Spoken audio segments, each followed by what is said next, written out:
I'm the director of the Synthesis Center, and for the past 6 years, I was also director of the School of Arts, Media, and Engineering.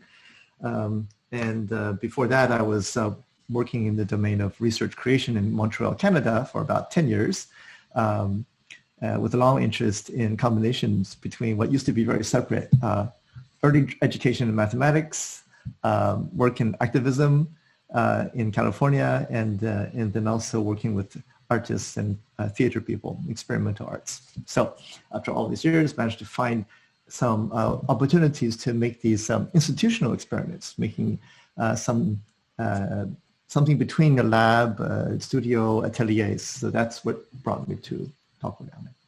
So to be efficient, I'd like to just show some images as I talk, right? If you don't mind, that way we can also go quickly over some points that have been so rich and hopefully resonating with some of the rich points that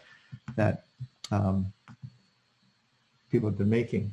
So currently, to come to the present, first of all, make sure that you all can see this. Yes? Yep. Okay, good.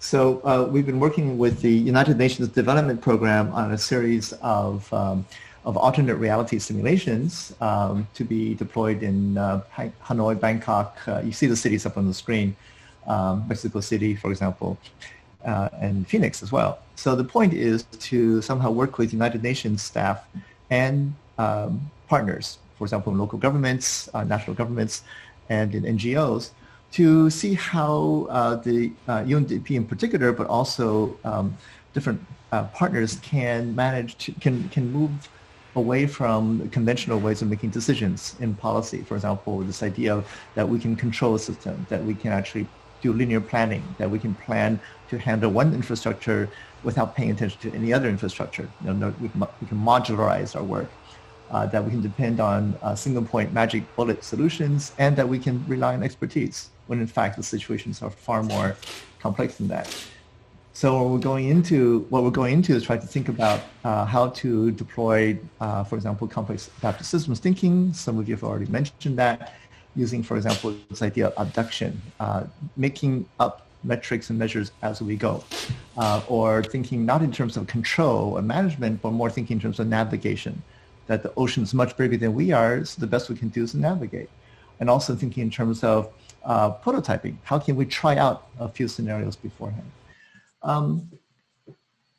That brings up this issue of knowledge and power, right? Knowledge is power, but what kind of knowledge? So we're thinking, of course, we mentioned before, different kinds of knowledge. Know that, scientific knowledge, know how, art and engineering, technicities, technique, know why, philosophical thinking, but also know when to do something, which could be a matter of ethics or performance and politics.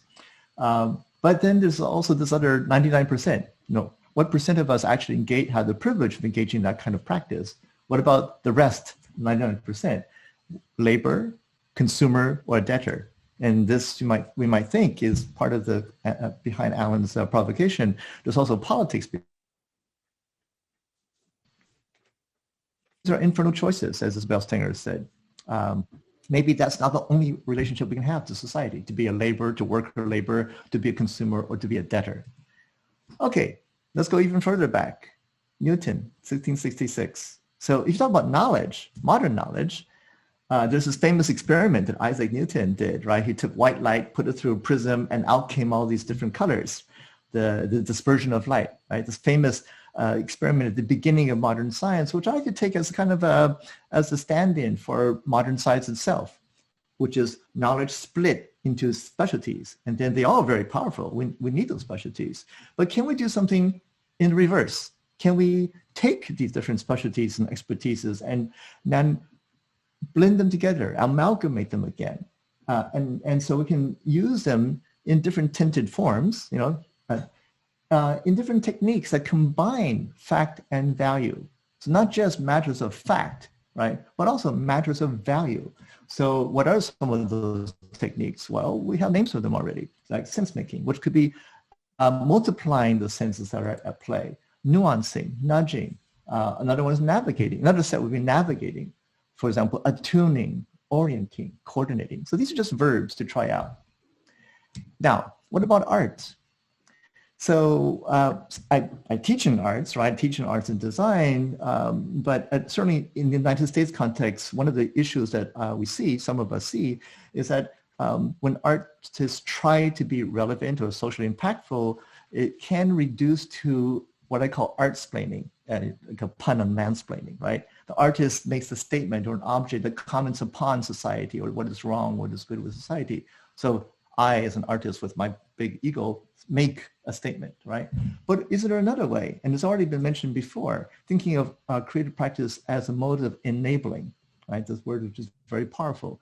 Where could that come from? Well, Spinoza had this beautiful notion of ethics, which is that brief, this idea that when I have an ethical relationship with the other, the good is that which the good is that which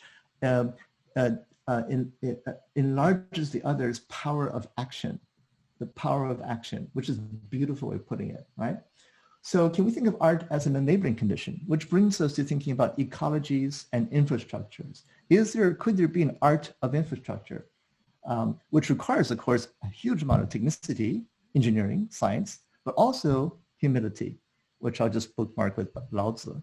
I'll close with this. And this brings us back to some of the work we've been doing over the last 10, 15 years is to techniques to combine art and technology and computational media to make media responsive, to make environments responsive, so to be able, so that people can gather together and collectively improvise, imagine, prototype, navigate alternatives to that which is the case. If everything's the same, no matter which way we think or which way we act, then there's no grip, right? We don't have a sense of what's going on.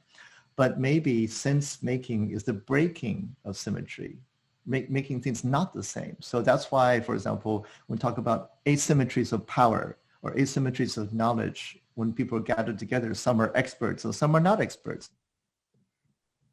right? Some have spent a lifetime doing something. Is there a way, I think in creative work we can, how can we actually leverage those asymmetries? Because that leveraging or that recognition leveraging is already, I think, a way of beginning to make sense. Just that.